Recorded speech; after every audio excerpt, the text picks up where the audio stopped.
Lux presents Hollywood. The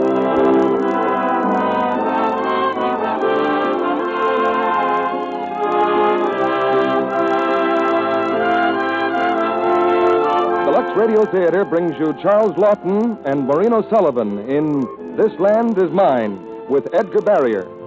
Tonight, the Lux Radio Theater comes to you from Hollywood as usual, but your producer speaks to you from Little Rock, Arkansas. Ladies and gentlemen, Mr. Cecil B. DeMille.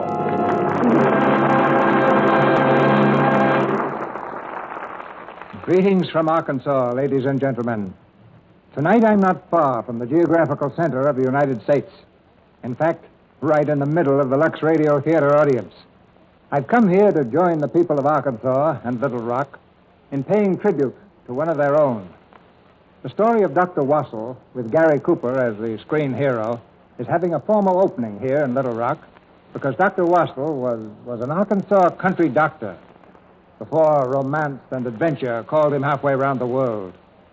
The Arkansas countryside is the scene of some of the picture, and perhaps it's the origin of the high courage that carried a good plain American to world fame. This is the kind of an occasion that reaffirms one's faith in America. This war belongs to the ordinary people of the world, and there are those in the darkened countries of Europe who carry on the fight, too. Tonight's drama is about these soldiers without uniform, the army of the underground, which waits for the greatest day of our time, the day of liberation. Our play is the RKO hit, This Land Is Mine, and we have the same distinguished artist you saw in the picture, Charles Laughton. And co-starring with Charles tonight is lovely Maureen O'Sullivan. I've looked forward to every new Laughton play or picture since I first saw Charles act 13 years ago. That was on a stage in London, and it was evident that night that a brilliant new star had found a place in the theater. Later, he came to America and gave a fine performance for me as Nero in The Sign of the Cross. Crossing the nation this week, I found a great interest in the inner workings of the Lux Radio Theater, a curiosity about the way the wheels of radio drama go round. But one thing you all seem to understand is the fact that Lux makes the whole enterprise possible. There were questions about your favorite stars and requests for certain plays and pictures. Some of you even picked actual seats in this theater and visualized the play from an imaginary eighth-row center. Each time I make one of these trips, I feel a little closer to the people who gather with us on Monday night. And because Lux Flakes has stood for top performance in its field for so many years, I get quite a kick out of being greeted wherever I go as that Lux man. And now, across the country, we raise the curtain on the first act of This Land Is Mine, starring Charles Laughton as Albert Lory and Maureen O'Sullivan as Louise Martin, with Edgar Barrier as Major Von Keller.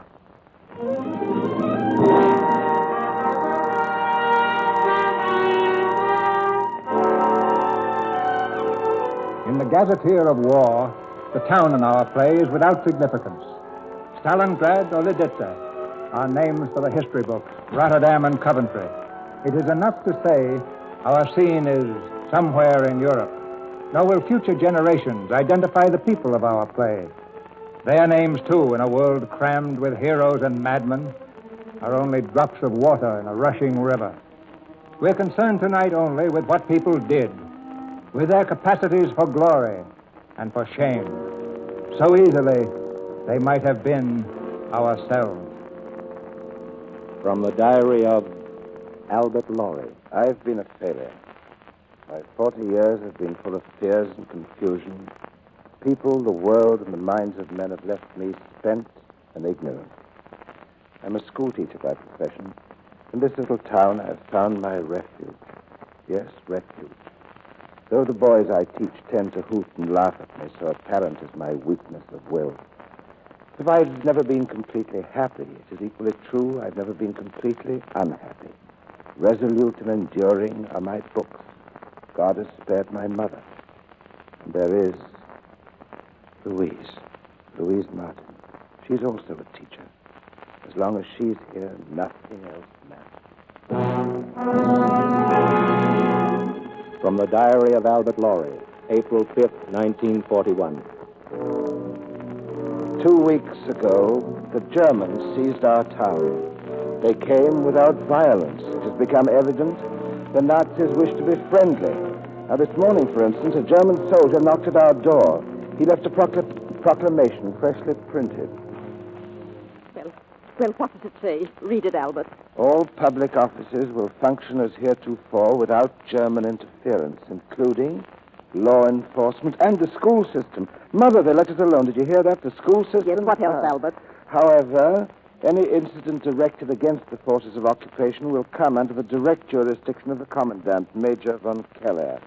Please cooperate and help keep our civilian life free. Signed, Henry Manville. All right. Finish your breakfast, Albert. You'll be late for school. Yes, Mother. I have a surprise for you, darling. Look. Milk? How did you get it? The doctor gave me a prescription. Oh, are you sick? Oh, have I ever been well? Ever since you were born. Here, Mother, you drink. No. You know I can't stand milk. But there's no reason why you shouldn't. What's that? I heard a noise. It's probably just Louise's cat from next door. She should keep her filthy cat at home. All night long. Mother? Under the door. Look. It's just a paper, Mother. I'll get it. Why don't they knock? Why do they sneak things under the door? But it's nothing. It's only a... Liberty. Oh, it says liberty. Citizens. Unless the conquerors are driven out of our land, it means generations of slavery.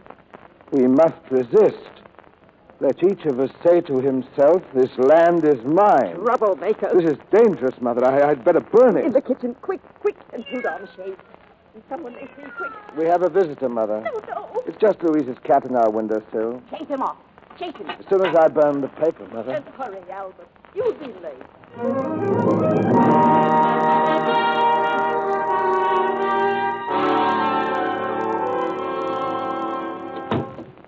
Albert, good morning. Morning, Paul.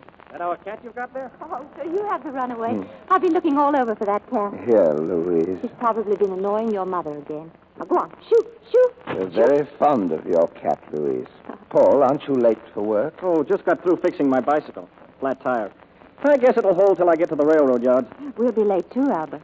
Fine example to set for our pupils. Wait a second. Look, Albert.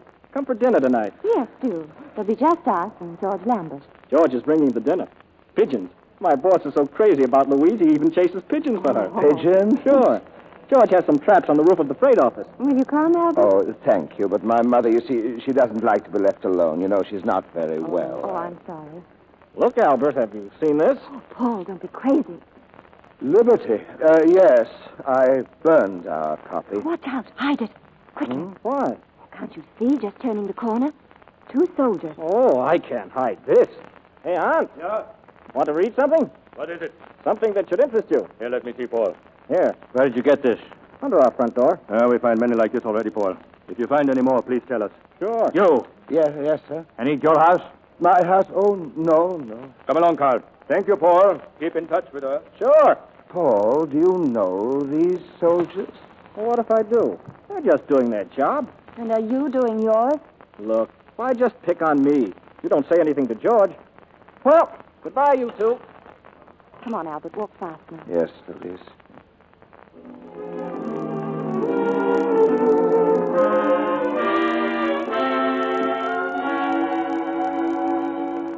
So I thought it best that I come here to school myself, Professor Sorrell, and tell you about it. And these books of mine must be burned, Mr. Mayor? Yes, I think it very wise if I take them. Juvenal, Tacitus, Voltaire, Plato's Republic. Oh, I'm so sorry. We were told that Professor Sorrell wanted... Come in, Lory, come in. Miss Martin, good morning. I'm just leaving. Goodbye, Professor. Goodbye, Mr. Manville. Is anything wrong? It is beginning, Lory. Our books must undergo alterations. History, geography, and literature. Pending the arrival of new books, you will go to your classrooms and have the children tear out certain pages from our present books. Oh, why do they make us do this? Why don't they bring in German teachers and get it all over with? Don't be upset, Louise. After all, school will continue. Now, if you have pencils, please note the deletions. In your history books, Chapter 1, destroy pages 7 and 8. 7 and 8? Pages 15 and 16, 21 and 22, Chapter 2. I was back in my classroom making the deletions when the air raid alarm suddenly shrieked and the fearful drone of approaching bombers filled our ears. The planes were British, and with each explosion I should have uttered a prayer of thanks. But instead, I became hysterical. Before 100 students, before Professor Sorrell and Louise, I shook and I wept and I moaned. Well, the boys laughed and mocked me, but I just couldn't help it. I can't stand violence and noise. I'm a coward and I'm a weakling. And now they all know it. Even she. Well, after the raid, Professor Sorrell sent for me. Close the door, Lory. I know what you're going to say, so I'm ridiculous, I'm stupid, but These raids are new to us, Lory.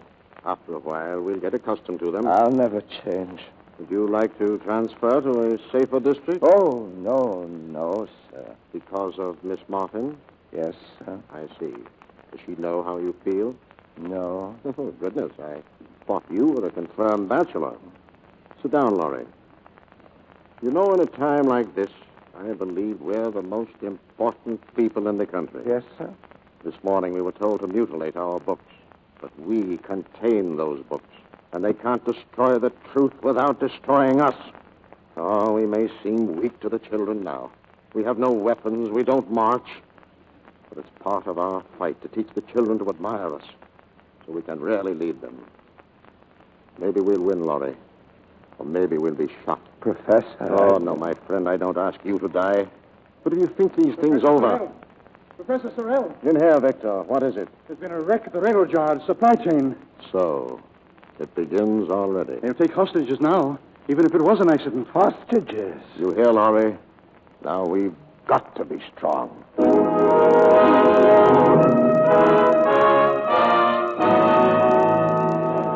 When the wreck occurred, Paul Martin, that's Louise's brother, was on duty in the switch tower, and Major von Keller questioned him there.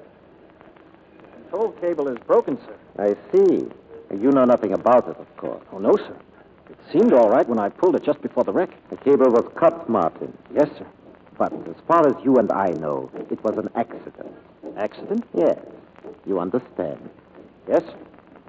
Well, later in the afternoon, Louise hurried to the railroad yard. She went to George Lambert's office. It was only natural she should go to George.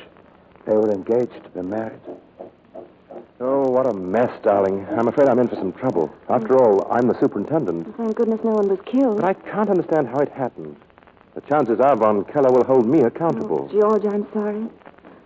Perhaps I'm selfish, but I was thinking about myself. Something happened at home this afternoon that I can't understand. What, Louise? Well, I went to the market. I was gone nearly 2 hours, and when I got home, the house had been searched. Oh, excuse me, Lambert. Oh, please come in, sir. Major Von Keller, Miss Martin. I wanted to talk with you alone, George. Well, I'll see you later. Oh, please, Miss Martin. Lambert, she wants to ask you about some pages she lost. Not lost, Major. Stolen. Pages? What pages? We had suggested some slight changes in the text of our school books, Lambert. Miss Martin made the deletions, but she unwisely took the pages home and we confiscated them. You see, we protect the people we like from their own indiscretions. I found out what I wanted to ask you, George. Oh, goodbye. I'll see you tonight. Oh, forget it, Lambert. We have more important things to discuss. I have decided that the wreck was an accident. Well, I wouldn't call it an accident, Major. Neither would I. It was obviously sabotage. I knew as soon as they began circulating that illegal newspaper, Liberty, that we'd have trouble. Find the men who print it, and you'll find your saboteurs. I prefer not to use the word saboteur. What? If we call it sabotage, I shall have to take hostages. And I shall have to shoot the hostages later if the guilty are not found. Once you begin with that, you're sitting on a keg of dynamite. Then what do we do about it? We keep our ears open. You are in touch with all the men who work here. You think they'd tell me anything? They regard me as an enemy. For a while yet, they will continue to regard me, too, as an enemy. Well, if I thought you were, I wouldn't be doing what I am. I am here to help men like you to rebuild your own country. Remember what Germany was like before the Fuhrer? But the people were not bad. They were only waiting to be told the truth. And German blood will flow until that truth is given to all the world. Believe me, Major, I want the new order for my country, but I must be honest. We don't like the occupation. But neither do I. Well, I'm glad we understand each other. We will both work to end this war. And then will your country and men like you regain your honor. Yes, it's the only way. It's the only way. today, 10 days after the wrecking of the supply train, there was a sudden raid by the German intelligence. 4 men printing copies of the illegal newspaper were seized. A crowd quickly gathered on the street, and soon von Keller's car arrived. With him was our mayor. They watched the Nazis take their prisoners, and then, as they started to drive away, someone threw a bomb. 2 Nazi soldiers were killed. The guards caught a fleeting glimpse of a man on the rooftops across the street. They shot, but the man escaped.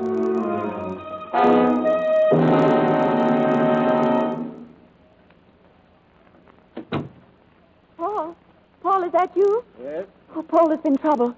Did you hear the shooting? Yes, I heard it. Someone threw a bomb and... Paul. It's nothing, Louise. It barely scratched my arm. You. It was you. Yes? Oh, Paul. Paul, why didn't you tell me? I was going to tell you sometime soon, Louise. Oh, this bandage. Do you mind? Oh, Paul. Paul and I thought that I was with them. Oh. No, it was simply more convenient for people to think so, Louise. I've fought them since the day they came here. That wreck at the railroad yard? That was you, too? That was easy. Oh, Paul, if they shot you, that means they saw you. They recognized you. They weren't close enough. Only one person saw me. Next door, Mrs. Lory. I cut across their yard. I was holding my arm, but I don't think she made any special notice of it. Oh, Paul, I'm so proud of you. I can believe in you again. Paul, my brother. All right, now, just take it easy and get this bandage on.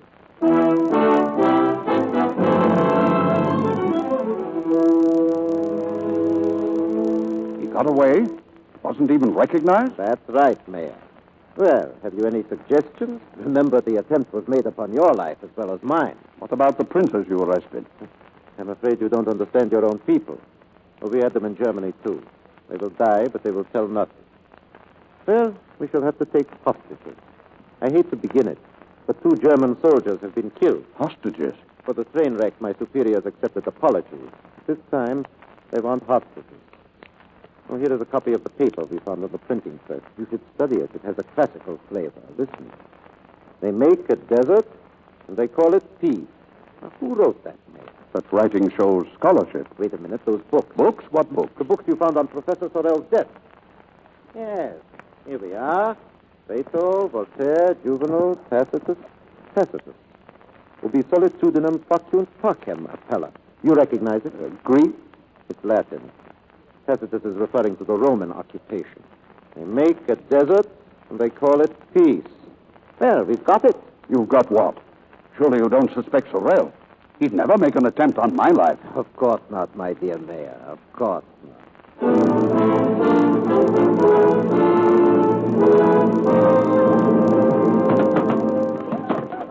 No, stop it. Get off, please. Let me alone. Boys, what are you doing? Answer me. Very well, get back to your desk. I'm very disappointed in you. This is a place of culture, and the first requisite of culture is good manners. Edmund Sorrell? Yes, sir? What's that on your face? Isn't that a letter, J? They say I'm a Jew. Who did it? I don't know, sir. Go to the washroom, Edmund, and clean your face. Mr. Lory, please come quickly. Miss Martin, what is it? Professor Sorrell, they're arresting him. I heard you. My father. But they can't take him. They can't. Father. Professor Sorrell. Professor Sorrell. Get back. Stand aside. It's all right, Lory. It's all right. Don't leave us, Professor. We can't run the school without you. Dignity, Lory. You'll have to run the school now. Get away from that door. Let go. You can't take him. I won't let you. Oh, I warned you. Out! Father. It's all right, son. Don't worry. I'll come back. Goodbye. Take them away. Edmund. My father. You're a brave boy, Edmund. Albert? They took him away, and I did nothing. Oh, you did all you could do, Albert, and you weren't They afraid. took him away, and I did nothing.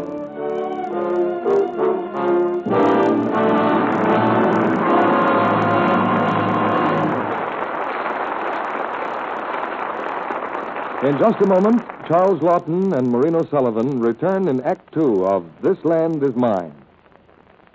Now that so many husbands and fathers are being called into the service, many families are doubling up. In the Howard family, for instance, the married daughter, Jean, has come home and is unpacking in her old room. Here, let me help Jean. You go ahead with the trunk, and I'll unpack your suitcase. Let's see now. Where do you want your slips, dear? Second drawer, I think, Mother, in the middle. Why, Jean, what in the world happened to these? There's hardly any color left in them. I know, and I haven't had them very long either. Goodness, even the straps are frayed. I'll see if I can put some new ones on for you. Oh, thanks, Mums, but don't bother. I'll have to get some new slips. Gracious, child. These days, you ought to take better care of your things. By the way, I put some Lux flakes in the bathroom so you can do your undies upstairs. Oh, I'm not fussy. Anything will do. Oh, you mean you haven't been using Lux? Well, no. So, that's it. Strong soaps aren't fit for these nice things, Jeannie. If my grocer gets out of Lux flakes, I just keep asking until he gets some more in. I wouldn't take chances with anything else. Actual washing tests prove Mother is right. Slips and nightgowns, which were given Lux Care, were color fresh, lovely, after 30 Luxings. But harsh wash day methods left the same kind of slips badly faded. Straps were frayed. Seams pulled out, too. Now, when it's so important to make things last, don't risk rough handling, too hot water, strong soaps. As we say it with music, undies lead a long life when they lead a Lux life. Now, here's Act Two of This Land Is Mine, starring Charles Laughton as Albert Lory and Maureen O'Sullivan as Louise, with Edgar Barrier as Major von Keller.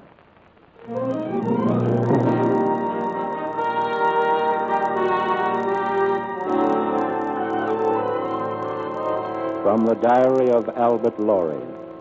Professor Sorrell was not the only hostage. They took 7 other men and 2 women. I returned to the school. I couldn't think. I simply dismissed all classes and went home. Well, Louise tried pleading with von Keller, but that was no use. And then she went to the railroad yards to George Lamb. Von Keller says they'll all be shot, George. Shot, unless the guilty man gives himself up. George, maybe if you saw Von Keller. He likes you. He said that? He said he'd be worried about me if it weren't that I were going to be married to a very reliable man. I see. Oh, George, I'm so frightened. I don't know what to do. Look, darling, nothing will happen for at least a week, and by then they'll find the man who threw the bomb, and all the hostages will be released. But you don't understand. You see, the man who... Oh, George, I'm in such an awful spot. Well, whoever it was, if he has a spark of courage or decency in him, he'll give himself up and save these innocent people. You think he's a criminal? Louise, we must face facts. If one of us wants to resist openly and get killed, that's foolish, but, well, it's courageous. But the man who secretly resists with acts of sabotage is a coward. He escapes and the innocent die. You mean anyone who resists them should give himself up? That's exactly what I mean. Oh, but that's surrender. And we'd have peace. What becomes of a nation if its citizens all die? Professor Sorrell isn't afraid to die. But he's old. We are young. I know young men who aren't afraid to die. Nothing is worth the sacrifice of your life, Louise. We have everything before us. Love, marriage, children. No. Please, George. Louise. Oh, George. I was in love with you once. Perhaps I'm still in love with you. But as you were talking just now, I felt as though I'd never looked at you before. Darling, you're upset. Oh, You don't... I know I'm upset. But this is the first time you've been completely frank with me. Everything that's happened, I'm so confused. I haven't found the answer yet to the things you've said, but I know you're wrong. Oh, George, don't be angry, but I've got to leave now. I've got to leave.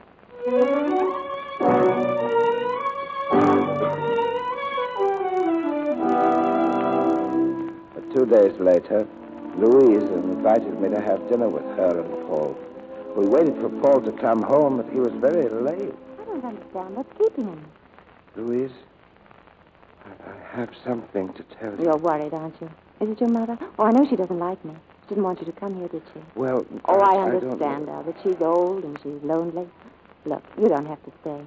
You can go home. Thank you, Louise. Louise, I must speak to you. Yes?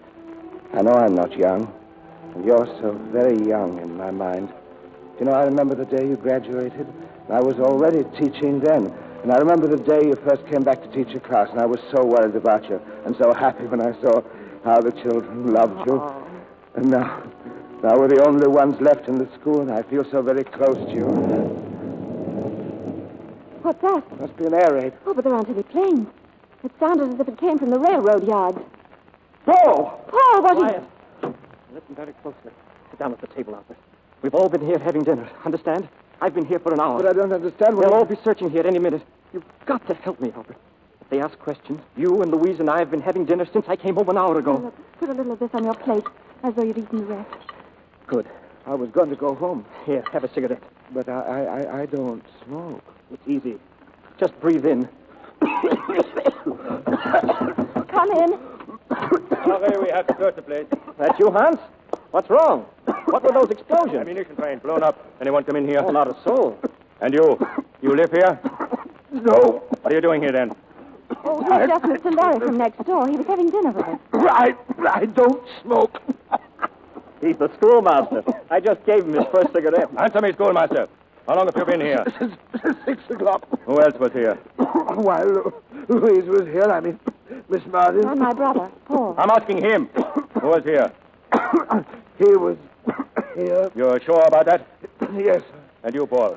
You're sure he was here all this time? Sure. He's sweet on my sister. Albert! Albert! That's my mother. I live next door. Please, I must go to her. Why not? But we'll go together. Go along, schoolmaster. Get out of my house. Where do you think you are? In Germany? I told you we have to search all these houses. What's in this cabinet? Get your dirty hands off. Oh, my best china. You love it. You beast. Look what you did. Albert! I'm sorry, lady. Mother? What's the matter here? Albert, my best china. Look, he's smashed No, it. Mother. The brute, the dirty brute. Cobble. Yes, sir. Are you satisfied, madame? Do you wish me to strike him again? No, you're a brute, too. Get out. Both of you, get out. Albert.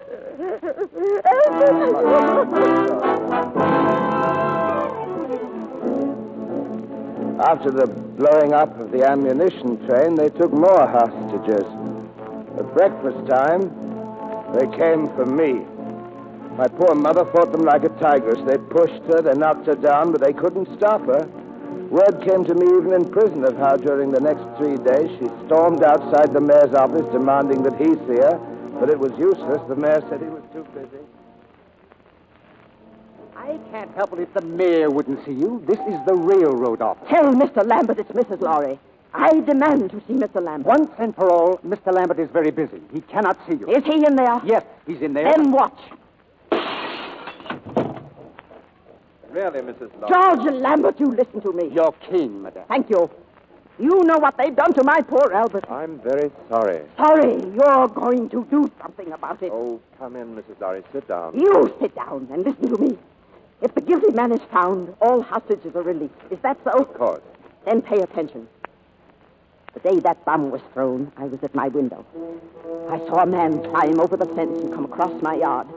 I recognized the man. He was holding his arm. That man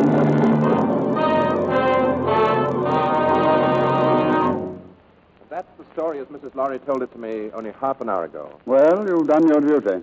You can expect to be well rewarded if Paul Martin is the man. I don't want a reward, Mayor. Believe me, this was very difficult for me to do. You're saving lives.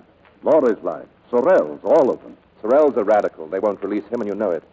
The thing that makes me boil is how Paul fooled me all the time, making friends with a German. It's one thing I cannot stand, hypocrisy. They call me a hypocrite. But I'm not. I collaborate, yes, and you know why. I'm mayor of this town. My duty to defend it. Where can they find this fellow Martin? What? Oh, he's on the night shift tonight. He should be at the switch tower at 9 o'clock. Hello? Operator? I want to speak to Major von Keller.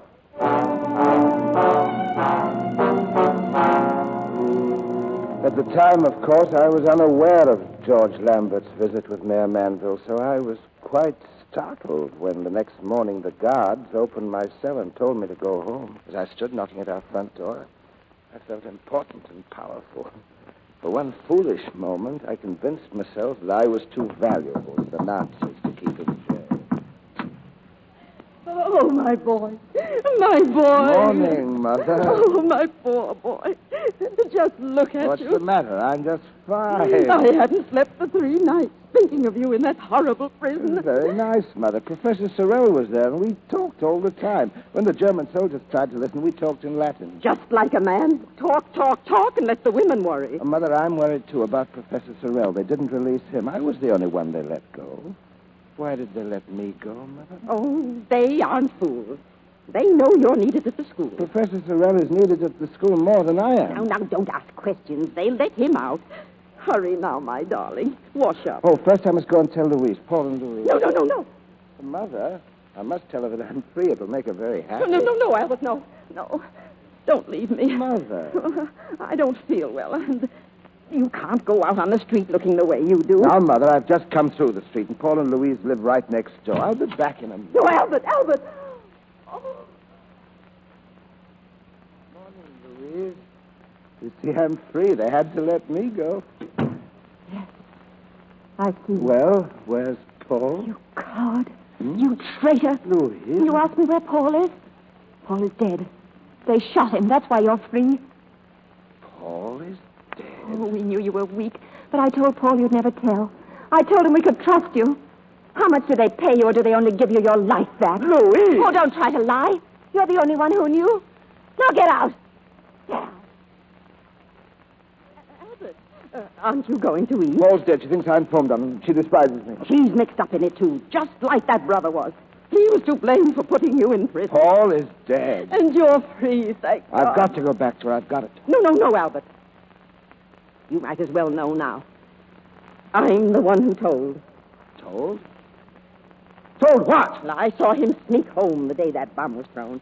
And I saw him climb in the window the night you left me alone for that girl. Did you, my own mother, tell that to the Germans? I told George Lambert. George Lambert? Yes, George is your friend, Albert.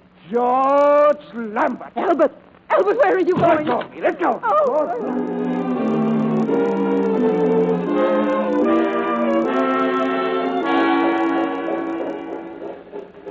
Good morning, Lambert. Now, what's the matter with you? You look as though you had indigestion, or didn't you sleep well last night? Look out of the window.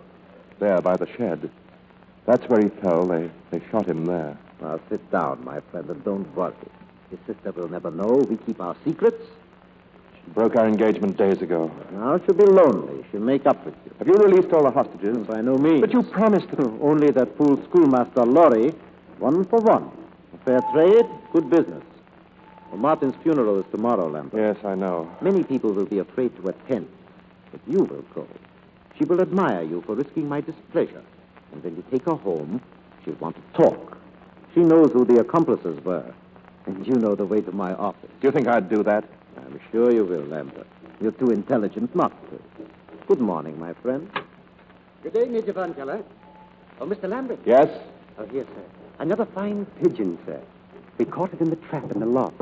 Perhaps you'd like to have it for your dinner, sir? Give it to me. Yes. You can go now. Go to lunch and close the door. Yes, sir.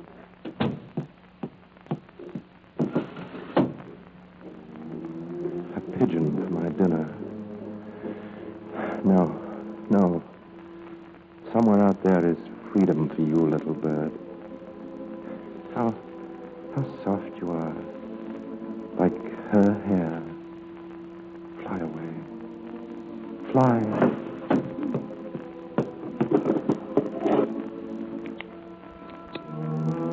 A note.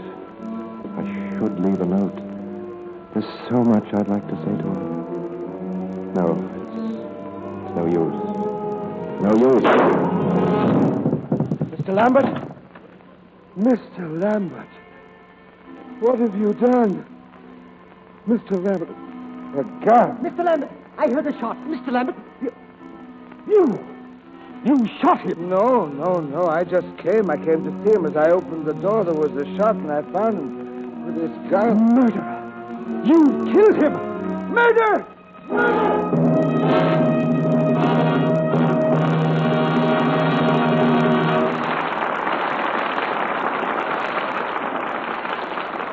We pause now for station identification. This is CBS, the Columbia Broadcasting System.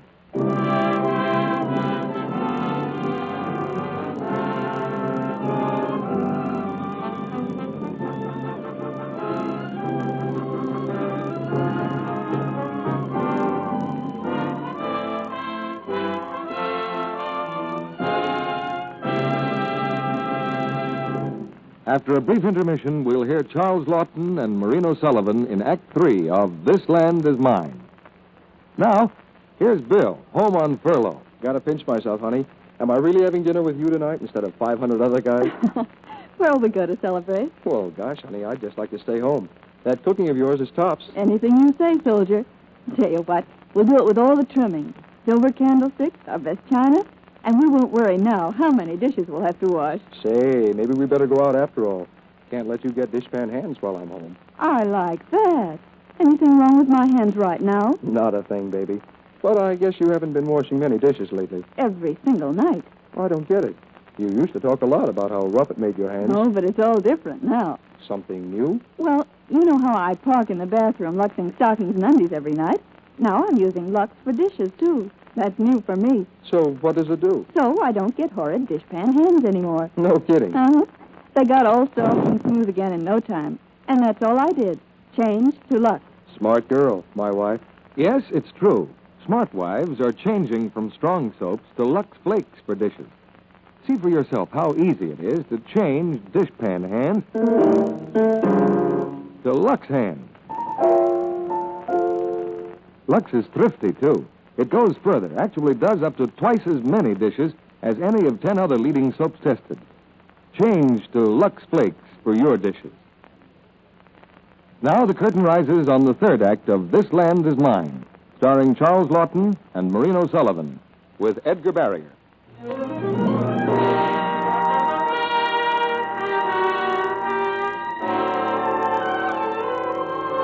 From the diary of Albert Lory. I'd been found in the office with a gun in my hand, and on the floor, dead, was George Lambert. I was charged with murder.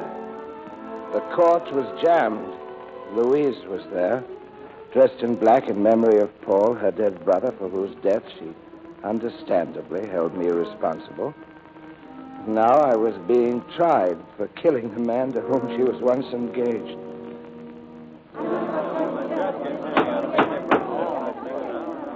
The prosecution will continue, please.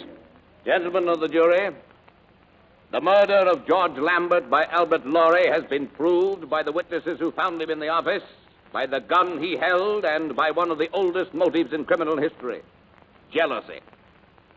You may find it preposterous to believe that a man of Albert Lory's age, of such a weak and timid character, could become so enamored of a young woman as to commit murder to dispose of a rival. But Lory was in love with Louise Martin, the fiancée of the man he murdered. Prosecution rests, Your Honor. Mr. Lory? Yes, Your Honor. This court deeply regrets your continued refusal to be defended by counsel. You may speak now, but be clear and to the point. Thank you, Your Honor. All I wish to say I've written down. The paper's here in my pocket. I'm sorry. Sure, I had the paper.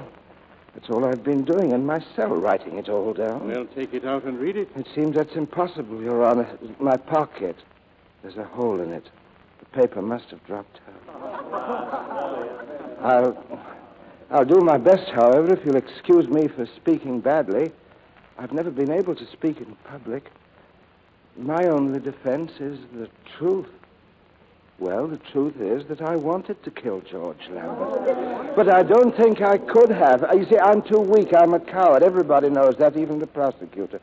Oh, I'm not a coward inside my heart. I have brave dreams. I'm not afraid inside of me to commit murder. But when I face realities, I'm lost. I'm a coward. You know, it's strange, but we're two people, all of us, inside and outside. George Lambert was two men. He, too, couldn't face reality. But he was different from me. Lambert was strong outside and weak inside. Inside, he was a coward. And when this honest coward had to face what the other George, the brave George, had done, he couldn't stand it. So he killed himself. In a way, of course, I am responsible for his death through my mother's love for me. The prosecutor saw fit to mention the name of Miss Martin. I'm sorry about that, but as long as he has singled you out, Louise, perhaps you'll not think too harshly of me if I speak directly to you. Louise, you thought I informed on Paul. It was my mother. To save me, She told George Lambert. Lambert went to the mayor, and he in turn went to Major von Keller, and Paul was killed. I object. The accused has no right to seize on this occasion to slander Mayor Manville. Your Honor, if I'm stopped now, how can anyone here believe that our civil courts are dealing out justice, as the official newspaper insists? Laurie, I'm sorry, but... Proceed, Laurie.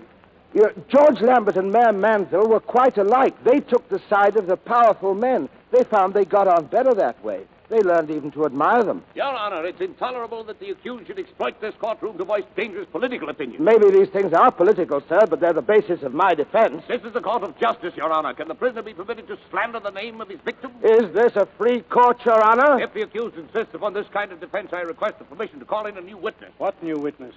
Mayor Henry Manville. Has the accused any objection? No, not at all, sir. Very well. This session stands adjourned until 9 o'clock tomorrow morning.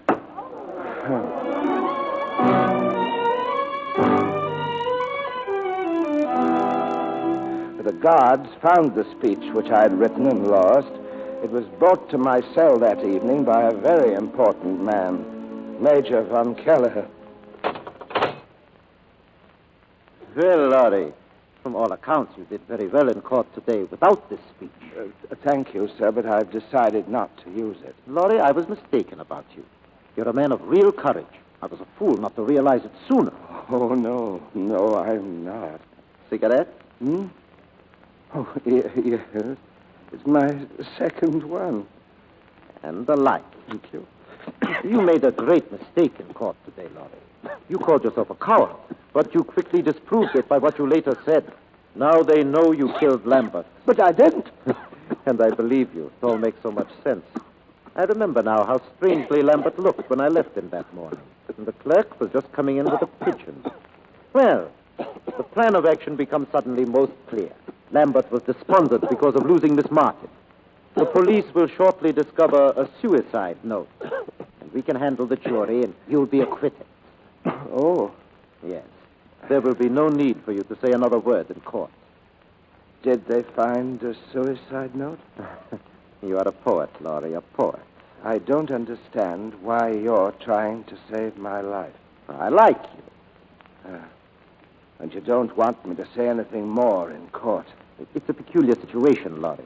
We Germans could readily take over the courts, but we prefer to collaborate, to give freedom to the nations we have defeated.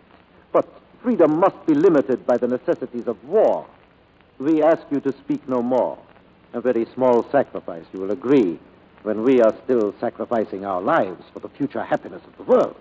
You mean I was right in what I said about Lambert and the mayor? You're right. Of course you are right. The honest Lamberts, the dishonest Manvilles, we find them in every country we invade. They are waiting for us in England. They will be waiting for us also in America. You believe that, Major? It is a certainty. What is England but a lot of old ladies wearing their grandfather's leather breeches? And America? Very spectacular, very childish. A charming cocktail of the Irish and the Jews. I see. Could I have another light for my cigarette? Certainly. Laurie, I'm glad you've decided to live and to be a free man. You have a great duty, the regeneration of youth. Make them ready for the world of tomorrow, Laurie. Believe me, it will be a fine world.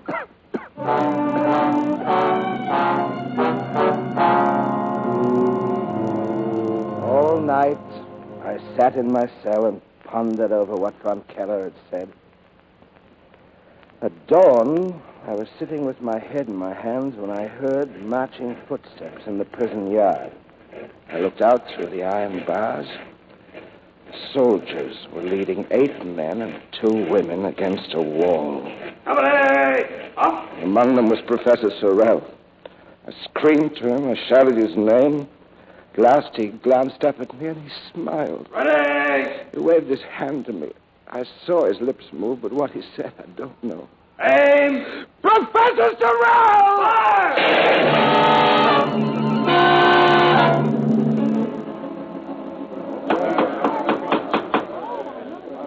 All right, Mr. Prosecutor, you may call your new witness. If it pleases the court, it will not be necessary. New evidence has been found. What new evidence? Just found, Your Honor. This note in the handwriting of the late George Lambert. It saves us from a serious miscarriage of justice, because it clearly indicates that Lambert intended to commit suicide. Let me have that note. Certainly, Your Honor. Excuse me, sir. That note's a forgery. I know all about it. Major von Keller told me last night. Quiet, you fool. Do you realize what you're saying, Lory? He's out of his mind, Your Honor. The man's insane. No, I'm not insane, Your Honor. The prosecutor wrote that note himself. I think he's trying to save my life. Go on. I learned last night that I'm a very lucky man, that this is the only place left in my country where a man can still speak out. Your Honor, I request that the courtroom be cleared. The prosecutor's afraid. He wants to deprive me of my last chance to be heard. I know I'm a condemned man. I know I must die. May I speak, Your Honor? Or are you afraid, too? Keep talking, Mr. Lory. Thank you, sir.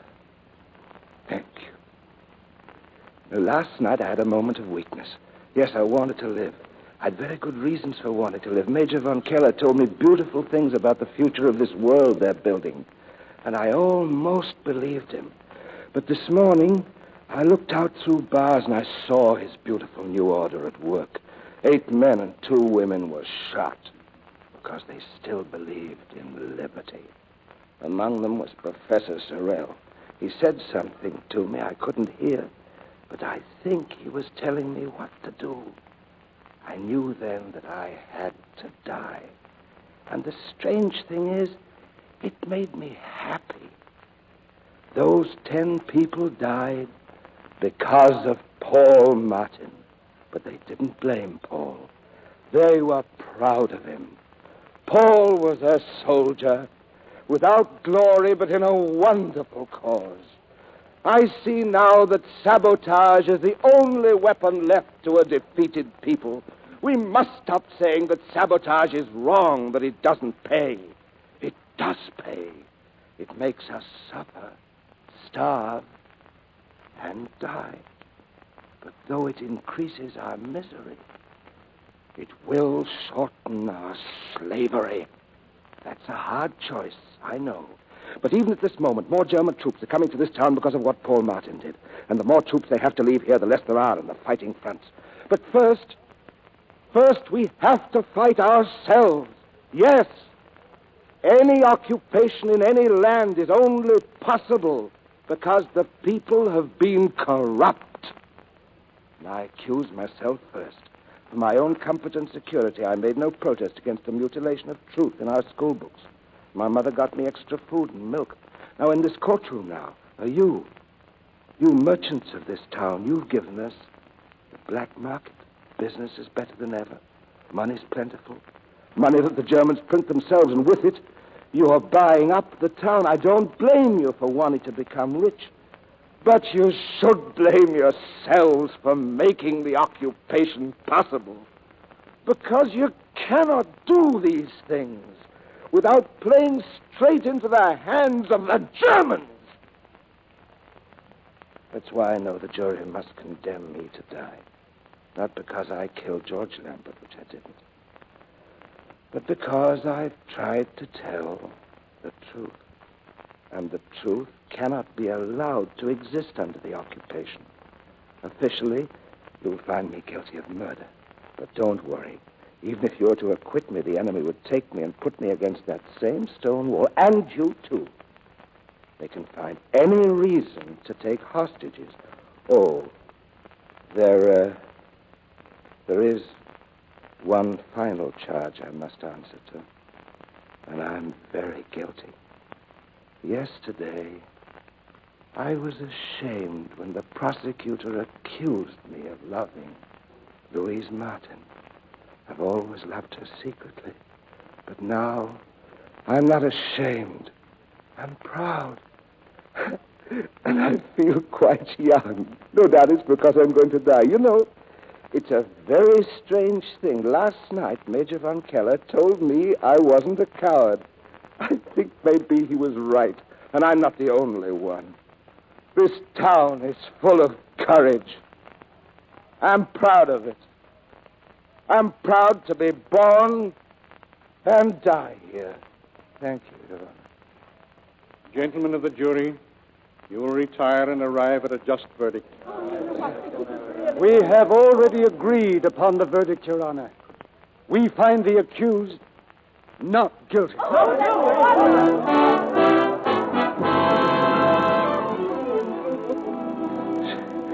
She wept for me, Louise. She kissed me. And with my mother, we walked home together. They walked on the streets, and I walked on the stars. Well, it's morning again, and I'm ready to leave for school. This undoubtedly is the last entry I shall ever write in my diary. They're certain to come for me soon. Good morning, young men. Would you please sit down? Boys, I don't know how much time I have, but if this is to be a short lesson, I think I've found the best book. It was given to me by Professor Sorrell. Maybe it'll be burned soon. But if it remains in your memories, it can't be destroyed. It was written in a night of enthusiasm 150 years ago, and it's called A Declaration of the Rights of Man. Article 1, all men are born and remain free and equal in rights. Article 2, the purpose of all political parties is the safeguarding of the natural and inalienable rights of man. These rights are liberty, property security, and resistance to tyranny. Article 3, the principle of all governments resides... Yes? Come with us. You are under arrest. One moment, gentlemen, please. The principle of all government resides in the nation itself. No group, no individual can exercise any authority that does not expressly emanate from the people. I said you will come with us. Well, I must go now, boys. Goodbye. Albert, my dear. Please, thank you, my darling. Now, please, don't cry. Would you tell me, Mother, and remember that I am happy? I am completely happy. Let go, madam. Oh, no. Let him go. Albert. Goodbye, citizens. Down, boys. Article 4. Liberty consists in freedom to do all that does not harm others. Article 5. The law has the right to forbid only those things which are harmful to society. Article 6. The law is the expression of the will of the people. All citizens have the right to assist.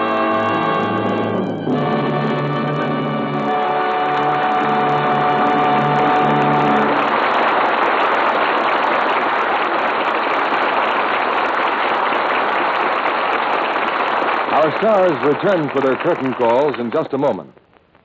Now, here's Libby Collins with an interesting news item she found the other day. Well, it seems that some wax landing in England nearly created an international incident by wearing sheer hosiery. Of course, it was rayon, but it was so good-looking that the clothes-ration British women thought the American girls were wearing silk stockings. Well, Libby, I don't blame them. I can't tell the difference. They all look pretty good to me. Yes, today's rayons are as sheer-looking and flattering as many pre-war silk stockings. And, of course, they need the same care you gave silk. Gentle Lux care after every wearing. Takes practically no time at all. And if you squeeze stockings in the same suds you've used for undies, you don't waste a bit of your precious Lux flakes. Luxing saves elasticity, so stockings give under strain instead of breaking easily into runs. In fact, actual strain tests proved Lux cuts down runs in rayons. Helps you get twice the wear from every pair. Lux stockings lasted twice as long as stockings rubbed with cake soap or washed with a strong soap. And don't forget to let rayons dry thoroughly, 24 to 48 hours. Now, here's Mr. DeMille with our stars. Mr. DeMille in Little Rock, Arkansas, and our stars on the stage of the Lux Radio Theater in Hollywood. If you've all enjoyed tonight's play as much as I have, you'll want to join me in calling Charles Laughton and Maureen O'Sullivan back to the footlights for a curtain call. Thank you, C.B. This has been rather a gala occasion for me. An anniversary of some kind, Charles? No, I've just had my hair cut. Oh. You honor us. CB, if you'd gone without a haircut for 6 months, you'd appreciate it. Or on second thoughts, if my memory serves me correctly, maybe you wouldn't notice. Fortunately, my hair hasn't mattered in 40 years. I suppose your long coiffure was for a picture, Charles? Yes, for the Canterville Ghost of MGM Maureen. I play the ghost. I slip through keyholes and all that sort of thing, you know.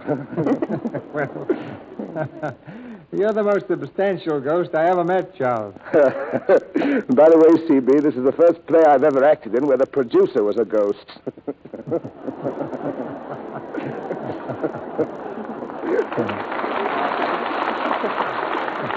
We'll have to take your word for it that you really are in Arkansas. Actually, when do you open the story of Dr. Wassel? Wednesday, Charles. And it'll be a double premiere in 2 theaters. Dr. Wassel is here in Little Rock with me, and his hometown has made him a present of the city. It's a real hero's homecoming. Our very best wishes for the premiere, Mr. DeMille. Will you be back here next week? Yes, and in time for rehearsals, Maureen. Oh. Next Monday night, our play is the universal comedy success, Appointment for Love. And our stars will be Paul Lucas and Olivia de Havilland. This is the gay love story of a famous playwright and a woman doctor who takes the scientific approach to romance. With Paul Lucas, the Academy Award winner, as the playwright, and Olivia de Havilland as the doctor, Appointment for Love is an appointment for a delightful evening. That's a date, CB. Good night. Good night. Good night. Good night. Good night. Good night from all of us out here in the audience.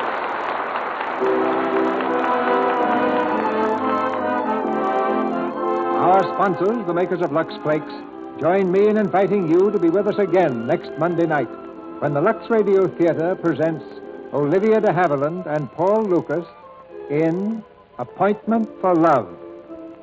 This is Cecil B. DeMille saying good night to you from Arkansas.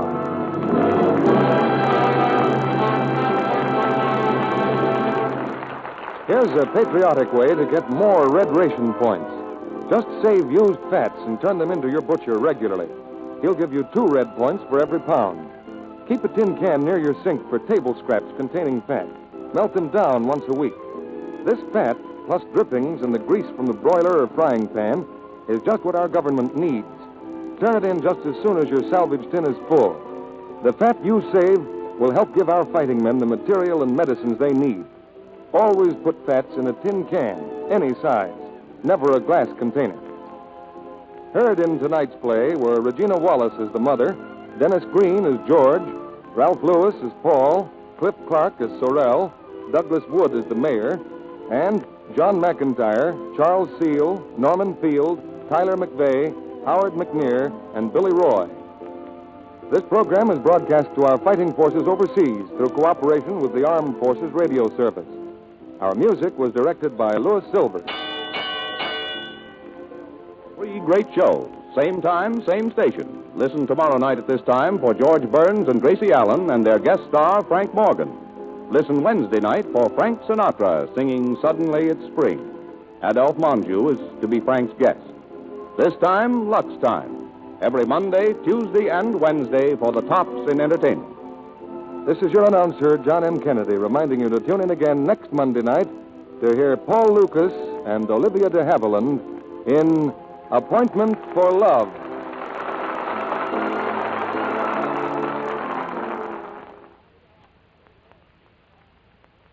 Hi-de-hi, no points for Spry. It's true, ladies. Now you don't have to spend even 1 red ration point for Spry, the new Easy Mix shortening that gives lighter, better-tasting cakes that stay fresh longer. Get point-free Spry tomorrow. Use it for all your baking and frying. Remember, no points for Spry shortening. This is CBS, the Columbia Broadcasting System.